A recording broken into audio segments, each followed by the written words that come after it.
हर हर महादेव दोस्तों, ओम नमः शिवाय। आप सभी को प्रदोष व्रत की हार्दिक शुभकामनाएं। आप सभी पर भगवान भोलेनाथ अपनी कृपा सदैव बनाए रखें। आज की वीडियो में आप जानेंगे कि आश्विन मास का दूसरा प्रदोष व्रत कब है, प्रदोष काल का शुभ समय क्या रहेगा, त्रयोदशी तिथि कब से प्रारंभ होगी और कब समाप्त होगी। तो हर माह के कृष्ण और शुक्ल पक्ष की त्रयोदशी तिथि को प्रदोष व्रत रखा जाता है। यह उपवास महादेव की पूजा को समर्पित है। इस दिन शिव परिवार की आराधना करने से जीवन में सुख समृद्धि बनी रहती है, साथ ही दाम्पत्य जीवन सुखमय होता है और भगवान भोलेनाथ अपने भक्तों पर अपनी कृपा सदैव ही बनाए रखते हैं और भक्तों की सभी मनोकामनाओं को पूरा करते हैं। ये पहले जान लेते हैं कि प्रदोष व्रत के दिन किन चीजों का दान करना चाहिए। तो प्रदोष व्रत पर सुहागिन महिलाओं को हरे रंग की चूड़ियां दान करनी चाहिए।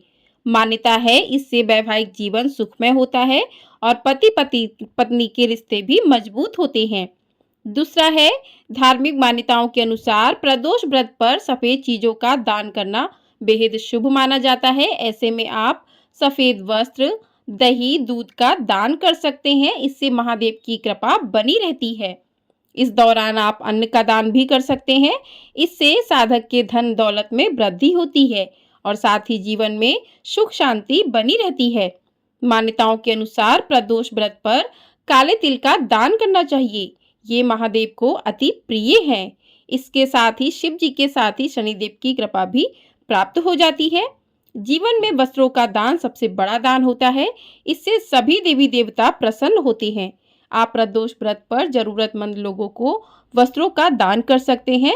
इससे जीवन में सुख समृद्धि बनी रहती है। आइए अब जानते हैं कि त्रयोदशी तिथि कब से प्रारंभ होगी और कब समाप्त होगी।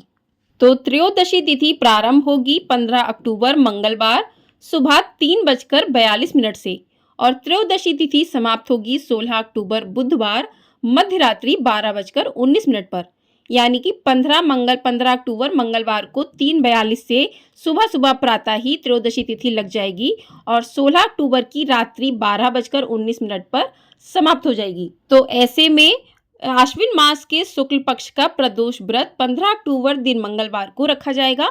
तो मंगलवार को पड़ने के कारण इसे भौम प्रदोष व्रत कहा जाता है, क्योंकि प्रदोष व्रत जिस भी बार को पड़ता है उसी के नाम से जाना जाता है। अब जान लेते हैं प्रदोष काल का शुभ मुहूर्त क्या रहेगा। तो 15 अक्टूबर मंगलवार को शाम 5:51 से लेकर 8:21 तक का प्रदोष काल का समय रहेगा। इसी समय में आप भगवान भोलेनाथ का पूजन कर सकते हैं। भगवान भोलेनाथ की विधि विधान से पूजा अर्चना कर सकते हैं। भगवान भोलेनाथ का आशीर्वाद प्राप्त कर सकते हैं। तो प्रदोष व्रत का जो है नियम ही यही होता है कि आपको भगवान भोलेनाथ की पूजा प्रदोष काल के समय में करनी चाहिए। इस दिन मंगल होने के कारण भौम प्रदोष कहा जाएगा। तो इस दौरान महादेव के साथ ही हनुमान जी की पूजा करने से भी साधक को मानसिक और आर्थिक परेशानियों से छुटकारा मिलता है। तो इस बार आश्विन मास के प्रदोष व्रत पर वृद्धि योग और पूर्वा भाद्रपद नक्षत्र भी बन रहा है। साथ ही चंद्रमा मीन राशि में रहेगा। ऐसे में कुछ चीजों का दान करना चाहिए। तो ऐसे इससे भाग में वृद्धि और लाभ की संभावना बढ़ती है। तो आपको बता चुके हैं कि आपको इस दिन किन चीजों का दान करना चाहिए। आइए अब जान लेते हैं कि इस दिन आपको पूजा किस प्रकार से करनी चाहिए। तो आपको सुबह जल्दी उठकर स्नान आदि कर लें। उसके बाद आपके मंदिर में जहाँ पर भी भोलेनाथ विराजमान है, आपको व्रत का संकल्प लेना है कि आज आपने प्रदोष का व्रत किया है और किस तरीके से किया है। ये सारा संकल्प लेकर आपको व्रत अपना शुरू करना है। उसके बाद आप दीपक जलाकर जो भी साधारण पूजा होती है प्रतिदिन की उस प्रकार से कर सकते हैं। उसके बाद शाम के समय चौकी लगाइएगा। चौकी पर पीले या लाल रंग का वस्त्र बिछाइए और उस पर भगवान शंकर के पूरे परिवार को स्थापित कीजिए और उसके बाद भगवान शंकर का जो है अभिषेक कीजिए दूध, दही, घी, शहद, पंचामृत से और बेलपत्र, भांग, धतूरा और उसके अपराजिता के फूल, जो भी भगवान भोलेनाथ को प्रिय चीज़ें हैं उनको अर्पित कीजिए। माँ पार्वती को कुमकुम अर्पित कीजिए, चूनर अर्पित कीजिए और उसके बाद धूप दीप नैवेद्य अर्पित कीजिए। धूप जलाइए, दीपक जलाइए और भगवान गणेश को दूर्वा अर्पित कीजिए।